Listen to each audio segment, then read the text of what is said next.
If there ever was a movie that I thought should not get a sequel, Joker would be in the top 10 of that list. An R-rated comic book movie that had none of the comic book tropes that no one thought they would want to see and still made it work. So when it came to making the sequel, I'm convinced that Todd Phillips made a Joker out of us all. And here's why. I'm Meffistoe. Like, share, and subscribe because this is my review of the movie Joker, Folie, Deux.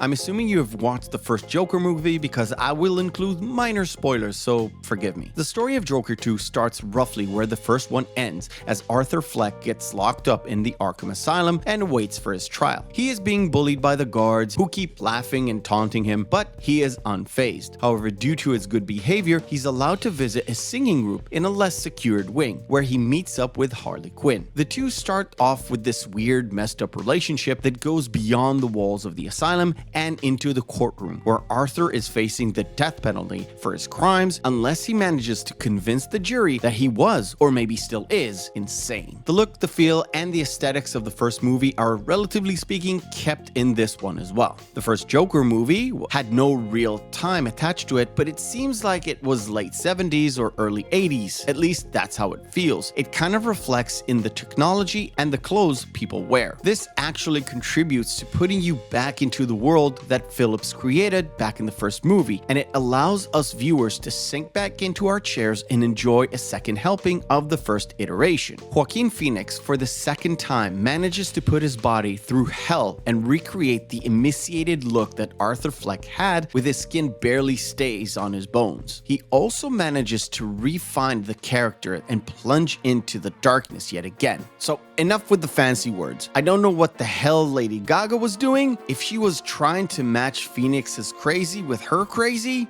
that really didn't work. And ultimately, because of how things end up, her entire role is largely immaterial, even if you look at the movie on a surface-based level. Her performance did not invoke any emotion towards her at all. Overall, she was just there to be a pretty face and sing a song. Before actually going to see this, I wanted to see how people react to it. As a reviewer, I do consume quite a lot of other reviews, but for new movies, I tend to shy away from them and experience the movie for myself before diving into other people's stuff. This time, I just wanted to know the numbers, meaning I just wanted to have the feel of the grading system rather than the full explanation. And of course, the critics hated it. Need I remind you that the first Joker movie did not do so well with the critics either, but the crowd got it. This time around, the critics were even harsher, but they were joined by the audience as well. Ahead of time, I knew a little bit of what is going on behind the scenes, so I wasn't really thrilled to get this movie, but I did have confidence in Todd Phillips. So I got into the movie trying to keep an open mind.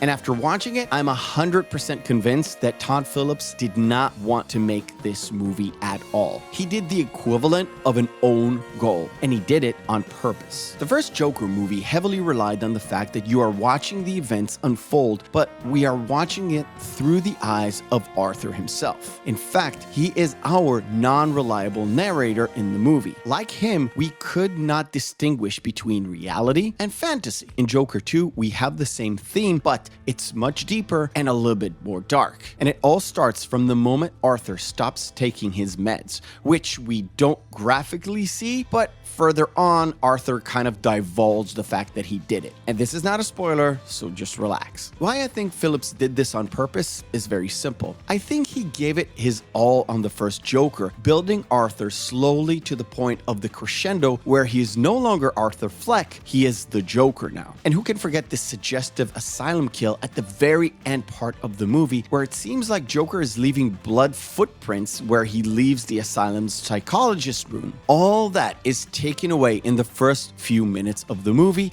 and reverting Joker back into Arthur Fleck. Phillips's budget has more than doubled from the previous film, and you could justify that by paying more salary to the people who brought you to the dance, like Phoenix and Phillips, and even secure Lady Gaga, but the movie is even more contained than the last movie, more interior shots, and no special crazy CGI effects. So where did all the money go? Well, if Phillips didn't really want to make this movie, a lot of people in the middle got paid, along with Todd himself. to make this movie without real passion. And in order to make sure that there's no Joker 3, he put in things in the script and probably in the marketing department to put people off. And the nail in the coffin is how Philip chose to end his film. And this is, of course, a major spoiler, which I will pass at this moment, just in case you're listening to this review and haven't watched the movie yet and want to check it out on a later date. Overall, I did not hate this movie as much as I thought I would. I was hesitant on actually going in and watching a musical. I don't like the genre, and there are only a few musicals that I actually like, or at least appreciate. This was not a musical, but it seems like it wanted to be one. So there were musical numbers in there, but they were far from being those catchy show tunes you might have expected from a musical. Most of them actually disturbed the flow of the story and interrupted the movie and did not help move the plot along. I didn't like any of the songs, and as soon as they were over, I had a sigh of relief. The rest of the movie ain't bad, but it felt like an extension of the first. But the Harley Quinn angle,